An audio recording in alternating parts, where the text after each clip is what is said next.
अस्सलामुअलैकुम, मैं हूँ शाइस्ता शहजाद और आप इस वक्त देख रहे हैं मेरा यूट्यूब चैनल शाइस्ता टॉक्स और मेरा फेसबुक ऑफिशियल पेज। उम्मीद है कि तमाम देखने वाले जनाब खैर आफियत से होंगे। आज की वीडियो में मैं आपके सामने 3 अहम और लेटेस्ट न्यूज के साथ हाजिर हूँ और ये सारी ही तीनों की तीनों अहम डेवलपमेंट्स हैं। जो सबसे पहले तो बात हो जाए कि आर्मी चीफ की जो मुलाकात हुई है डोनाल्ड ट्रंप से, ये मुलाकात इंतहाई अहम है, इसमें कोई दोहराई नहीं है। इस मुलाकात का क्या है अहवाल, क्या बातें हुई हैं ट्रंप के साथ आसिम मुनीर साहब की, और इसके साथ साथ ट्रंप ने जो जनरल साहब को बुलाया है, जो फील्ड मार्शल साहब को बुलाया है, उसकी वजह क्या थी, ये मुलाकात कब डिसाइड हुई थी, कब प्लान हुई थी कि हमने फला डेट्स पर जाकर मिलना है।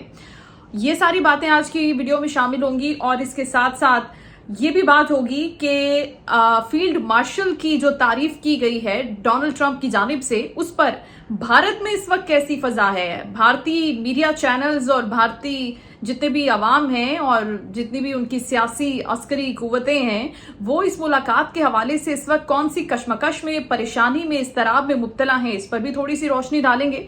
दूसरी खबर जो है जनाब वो पाकिस्तान तहरीक इंसाफ के हवाले से है। सुप्रीम कोर्ट में मखसूस नशिस्तों के केस की समाअत में सलमान अकरम राजा साहब ने बड़े अहम दलाइल दिए हैं और इन नशिस्तों के हवाले से क्या फैसला होने जा रहा है ये भी आपके साथ आज शेयर करेंगे। इसके बाद जी सबसे अहम जो खबर है वो खित्ते में जो एक जंग जारी है, ईरान इसराइल तनाजा, उसके हवाले से है। ईरान जंग में असल मकसद किसका है, क्या है, और ट्रंप के साथ किस तरह से डबल गेम किया इसराइल ने, ट्रंप को किस तरह से जंग के अंदर फंसाया है इसराइल ने, और इसराइल का मकसद क्या है। क्या वाकई जौहरी तनसीबात को, जौहरी ताकत को रोकना है कि वो एक एटॉमिक पार ना बने, या फिर पसे पर्दा कुछ और भी चीजें हैं, वो आज की वीडियो में हम डिटेल में डिस्कस करेंगे आपके सामने। वीडियो को आखिर तक देखिएगा। अगर आपने अभी तक चैनल को सब्सक्राइब नहीं किया तो आपसे ये रिक्वेस्ट है कि चैनल को सब्सक्राइब करके बेल आइकन को जरूर प्रेस कीजिएगा। तो आगाज करते हैं जी सबसे पहले अहम खबर से। आपको ये बता दें कि ये जो मुलाकात है ये इंतहाई अहम है। 2 बॉसेस की मुलाकात हुई है। ट्रंप ये वाज़ेह तौर पर जान चुके थे जब भारत की जानिब से ऑपरेशन सिंदूर किया गया, तो ट्रंप बेहतर तरीके से जानते थे, बहुत अच्छे तरीके से जानते थे कि पाकिस्तान रिटेलिएट तो करेगा, लेकिन इस तरह से रिटेलिएट करेगा ये उसने सोचा नहीं था। जब पाकिस्तान ने रिटेलिएट किया, ऑपरेशन बुनियाद मरसूस में बेपनाह कामयाबियां मिली, आर्मी चीफ की मौतरफ हो गई, आर्मी चीफ के नाकदीन भी आर्मी चीफ की तारीफ करने पर मजबूर हो गए, तो खित्ते में पाकिस्तान ने एक मर्तबा फिर एक बड़ी ताकत के तौर पर, एक अहम मुल्क की हैसियत से वो एक जो अलम था उसको दोबारा थामा। उसकी सबसे बड़ी रीजन यही थी, ऑपरेशन बुनियाद मरसूस। अगर किसी को इसमें कोई शक है तो वो दोबारा से जाके देख ले, हिस्ट्री देख ले पाकिस्तान की। तो जब ये कामयाबी आर्मी चीफ को मिली, पूरे पाकिस्तान को मिली, तो उस पर मुबारकबाद भी यकीनी तौर पर इस मुलाकात में ट्रंप साहब ने दी है। लेकिन इसके साथ साथ जो हिकमत अमली थी, जो स्ट्रेटेजी बनाई थी जनरल आसिम मुनीर साहब ने, वो स्ट्रेटेजी की बेस के ऊपर उनको जोहराने में वहां पर बुलाया गया व्हाइट हाउस में, और ये मीटिंग उसी वक्त तय हो गई थी जब पाक भारत जंग हो रही थी और पाकिस्तान ने ऑपरेशन बुनियाद मरसूस किया था और भारत को जिस तरह से जवाब दिया था, और फिर ट्रंप ने आकर सीज फायर के लिए बात की और फिर कहा गया कि स्मार्ट लोग हैं पाकिस्तानी, इनको समझ में आती हैं चीजें, और फिर उन्होंने कहा कि मैंने सीज फायर करवाई और उसका क्रेडिट ट्रंप ने फिर लिया था आलमी सतह पर। इसको उन्होंने माना भी और बार बार ये क्रेडिट अपने नाम पर लिया। इसके बाद ही भारत में तो बड़े मसाइल पैदा हो गए, बेपनाह बेचैनी पैदा हो गई कि ये क्या हो गया, ट्रंप को इंटरवीन नहीं करना चाहिए था, उनको लग रहा था वो बड़े कोई फन्ने खान है। ऐसा नहीं था भाई, उन्होंने आपको मजीद शर्मिंदगी से बचाया। सबसे बड़ी बात तो ये है, भारतीयों के लिए ये मैं बात कर रही हूँ, उन्होंने आपको मजीद हजीमत से, मजीद परेशानी से, मजीद आपकी बेइज्जती होने से, मजीद आपकी शर्मसारी होने से, और अपने भी हथियारों की जो बेइज्जती आपने उनके की है उसके लिए उन्होंने इंटरवीन किया था, फिर सीज फायर हुई। एनीवेज अपने टॉपिक की तरफ चलते हैं। जब ये सारी हिकमत अमली आर्मी चीफ ने तय की तो ट्रंप भी हैरान हो गया। जिस तरह से भारतीय हैरान हुए और परेशान हुए, पूरी दुनिया हैरान और परेशान हुई। देखिए जी, पाक फौज दुनिया में मानी जाती है अपनी काबिलियत की वजह से, अपने प्रोफेशनलिज्म की वजह से, अपने काम की वजह से, इसमें तो कोई दो राय नहीं है। लेकिन इस तरह का जवाब देना और इस तरह की हिकमत अमली बनाना वाकई मायने रखता है। आप इस बात को तस्लीम कर लें, बेहतर है। तो इस बात को तस्लीम ट्रंप ने भी किया और उसी वक्त ये प्लान हो गया कि एक मीटिंग होगी। अब खित्ते की जो सूरत हाल है वो इस वक्त बदली है जब इसराइल ने ईरान पर हमला किया। اب اس کے اندر وہ چاہتا تھا کہ وہ امریکہ کو بھی لے کر چلا جائے، گھسیٹ لے امریکہ کو بھی اس جنگ میں، اور پھر وہ ایک اپنا فائدہ حاصل کر لے۔ صورتحال تو اب بدلی ہے۔ اب بہت سے لوگ یہ کہہ رہے ہیں کہ آرمی چیف صاحب کو اس لیے بلایا کہ ایران کے حوالے سے امریکہ ان سے مدد چاہتا ہے، تو جن لوگوں کو یہ لگتا ہے کہ ایران کے معاملے پر آرمی چیف صاحب شاید کچھ پیش کر دیں گے اور شاید ہاں میں جواب دے دیں گے، تو ایسا کچھ بھی نہیں ہے۔ یہ آپ کی خام خیالی اور غلط فہمیاں، آپ اس کو جتنا جلدی دور کر لیں اتنا ہی بہتر ہے جناب، کیونکہ وہ جو پریس کانفرنس ڈونلڈ ٹرمپ نے کی ہے نا بعد میں، آپ ان کی باڈی لینگویج سے، ان کے چہرے کے تاثرات سے، فیشل ایکسپریشنز ہم جس کو کہتے ہیں، ان کی آواز کی کپکپاہٹ سے اور کنفیوژن جو ان کے چہرے پر ہے، اس سے اندازہ لگا لیں کہ ملاقات کا احوال کیا تھا۔ جس طرح سے بھارتیوں نے پریس کانفرنس کی تھی نا آپریشن بنیاد المرصوص کے بعد، اور وہ فگر دینے میں ہی ناکام رہے تھے، اسی طریقے کی پریس کانفرنس ٹرمپ کی ہے۔ ان سے سوال ہو رہے ہیں تو وہ آ بلا بلا شاہ کر رہے ہیں، آپ نے دیکھ ہی لیا ہوگا۔ تو انہوں نے سب سے پہلے تو یہ کہا کہ یہ میرے لیے ایک آنر کی بات ہے، اعزاز کی بات ہے کہ میری ملاقات ہوئی ہے فیلڈ مارشل صاحب سے، اور ساتھ ہی ساتھ ایران کا جب سوال کیا نا صحافی نے، تو انہوں نے کہا کہ ایران کو پاکستان سے بہتر کوئی نہیں جانتا، پاکستان سب سے بہتر جانتا ہے ایران کو، ٹھیک۔ لیکن اس کے اندر کہیں پر بھی انہوں نے اس بات کا ذکر تک نہیں کیا کہ ایران کے حوالے سے پاکستان نے اپنا کوئی رسپانس دیا ہے، کوئی سٹینس لیا ہے، پاکستان نے ایران کی سائیڈ لی ہے یا اسرائیل کی سائیڈ لی ہے، ایسا کچھ بھی نہیں تھا کسی بھی چیز پر۔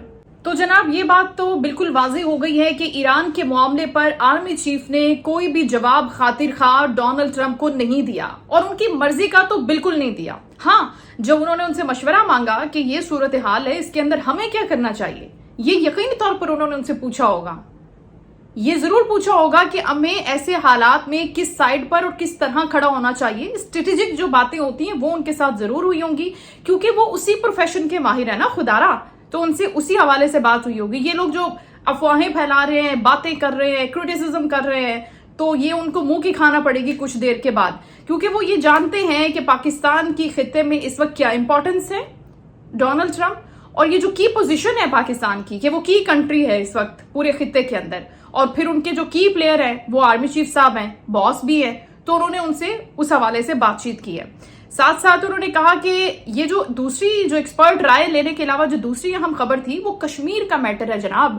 کشمیر پر بہت کھل کر بہت ڈیٹیل میں بات ہوئی ہے۔ ڈونلڈ ٹرمپ اس سے پہلے بارہا یہ بات کر چکے ہیں کہ وہ کشمیر کے معاملے پر بھارت اور پاکستان کے درمیان ثالثی بننے کے لیے تیار ہیں۔ ثالثی کی پیشکش انہوں نے 10-12 بار کی ہے، اور اس بار بھی انہوں نے بات کی ہے، اور اس پر ابھی تک وہ قائم ہیں۔ انہوں نے کہا ہے کہ ہم اس ایشو کو ریزالو کرنا چاہتے ہیں، جیسے کہ وہ شروع میں انہوں نے اپنے پریس کانفرنس میں بات کی کہ ہم بھارت کے ساتھ بھی اچھے ٹریڈ ٹرمز رکھنا چاہتے ہیں، پاکستان کے ساتھ بھی ہمارے اچھے تجارتی تعلقات ہونے چاہیے اور رکھنا چاہتے ہیں، تو اسی حوالے سے ڈسکشن بھی ہوئی۔ اب اس کے علاوہ جو میٹرز ہیں جو ڈسکس کیے گئے آرمی چیف کے ساتھ وہ بھی بڑے امپورٹنٹ ہیں، لیکن اس بات کے اوپر، اس ملاقات کے اوپر ہمارے ہمسایہ ملک بھارت میں جو کھلبلی ہے، جو پریشانی ہے، اس کو دیکھ کر بخوبی اندازہ ہو رہا ہے کہ یہ ملاقات کتنی اہم تھی، کتنی کامیاب تھی، اور یہ کتنی ضروری تھی کہ ایسا ہوتا۔ جس طرح سے بھارت چاہتا ہے کہ وہ خطے میں اپنی دھاک بٹھا لے، اور وہاں پر اسرائیل یہ چاہتا ہے کہ کسی طریقے سے وہ ایران سے یہ جنگ جیت لے، امریکہ کو شامل کر کے، امریکہ کو یوں کہنا چاہیے استعمال کر کے، جب وہ جنگ جیت لے اور پھر تافتان کا بارڈر پاکستان کے ساتھ ہی مل جائے گا، ظاہر ہے خدا نہ خواستہ اگر ایسا ہوتا ہے تو پھر انڈیا اور اسرائیل آلریڈی 2 الائنس ہیں، تو یہ دونوں مضبوط الائنس پاکستان کے خلاف خدا نہ خواستہ اکٹھے ہو کر ڈٹ جائیں، لیکن ایسا ہوگا نہیں انشاءاللہ۔ چائنا، رشیا بھی تو ساتھ ہی ساتھ ہیں، اور پھر ان کے معاملات بھی ہیں، جس کی وجہ سے پاکستان ٹرمپ کی نظر میں ایک مرتبہ پھر بہت زیادہ اچانک سے اہمیت اختیار کر گیا ہے۔ تو جناب یہ 2 باسز کی ملاقات کا احوال تھا، جس میں ایران اسرائیل میٹر، بھارت کا میٹر بہت ڈیٹیل میں ڈسکس ہوا ہے، اور اس کے علاوہ جو بات گیو اینڈ ٹیک کی ہو رہی ہے اور وہ ساری کی ساری باتیں افواہیں، اس کے اوپر آپ نہ ہی کان دھریں تو بہتر ہے۔ دوسری اہم خبر جو ہے وہ پاکستان تحریک انصاف کی مخصوص نشستوں کا کیس ہے، جس کی سماعت میں سلمان اکرم راجہ صاحب نے یہ کہا ہے کہ میں تو یہ چاہتا ہوں کہ یہ دلائل کل تک مکمل ہو جائیں، کیونکہ یہ ریویو پٹیشن ہے، اس کو پہلے سے سنا جا چکا ہے، اب اس کو بار بار انہی باتوں کو دہرانے کا ایسا کوئی فائدہ ہے نہیں ہے۔ اب یہ جو 11 ججز ہیں ان میں سے کچھ تو پرانے ہیں جو کیس کو بہت اچھے طریقے سے جانتے ہیں، اب کیا بار بار باتیں کریں۔ انہوں نے کہا ہے کہ میرے خیال میں جون تک سماعت جو ہے اس کیس کی مکمل ہو جائے گی، اور حکومتی رہنما ہمیں یہ بھی کہتے ہوئے نظر آتے ہیں ان مخصوص نشستوں کے کیس کے فیصلے کے حوالے سے کہ فیصلہ تو ہو چکا ہے، سیٹیں تو ہمارے پاس ہیں، पी टी आई को तो सीटें नहीं मिलनी है। तो ये भी वो अलग फैसले से पहले ही फैसला सुनाते हुए हमें अक्सर और पेशतर नजर आते हैं। खैर, सलमान अकरम राजा साहब ने कहा कि ये पीटीआई का मुकदमा नहीं है जनाब मुअज़्ज़ज़ जज साहब, ये पीटीआई का मुकदमा नहीं है, सिर्फ ये दो फरीकों का मामला नहीं है, सिर्फ ये अवाम का मुकदमा है, अवाम के मैंडेट का मसला है, उन्होंने वोट जिन लोगों को दिया है उनका मसला है। तो आप इस मसले पर नजरसानी करें, इस पर जरा तवज्जो दें। और उन्होंने ये भी कहा कि अदालत जो है वो दो फरीकों का नहीं बल्कि जमहूरियत का फैसला करे तो फिर बेहतर होगा। इसमें जो दलाइल दिए गए हैं वो भी मैंने आपको बता दिए हैं, लेकिन सलमान अकरम राजा साहब ने कहा कि जज साहब अवाम के साथ बड़ी ज्यादती की गई है। और जस्टिस अमीनुद्दीन साहब कह रहे हैं आपका और फैसल सिद्दीकी का मुद्दा ये है कि इलेक्शन कमीशन ने आपसे ज्यादती की है। उन्होंने कहा नहीं, हमसे ज्यादती का मसला नहीं है, मसला है अवाम से ज्यादती का। वो क्यों हुई है? जस्टिस अमीनुद्दीन साहब कह रहे हैं इससे कोई फर्क नहीं पड़ता, आप इलेक्शन कमीशन को इस बहस से निकाल ही दें। तो अकरम राजा साहब कह रहे सर ये आपके फैसले में लिखा हुआ है कि मुझे अपना फैसला तो पढ़ने देना, फिर आपने जो फैसला पहले किया है।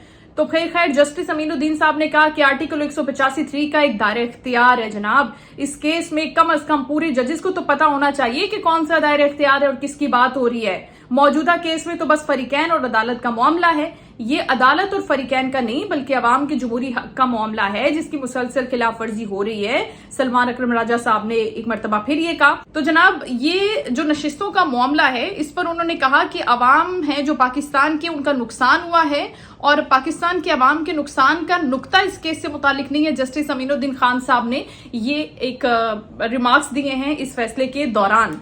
तो इसके साथ साथ जो सीटें हैं, जो खवातीन की औकलियती बरादरी की जो सीटें हैं, उनको कहा जा रहा है कि ये जो 22 सीटें तो वो तो नेशनल असेंबली की थी, इसके साथ साथ 78 मजमूई सीटें जो खवातीन की और अकलियतों की थी उनको बांटा गया रेवड़ियों की तरह।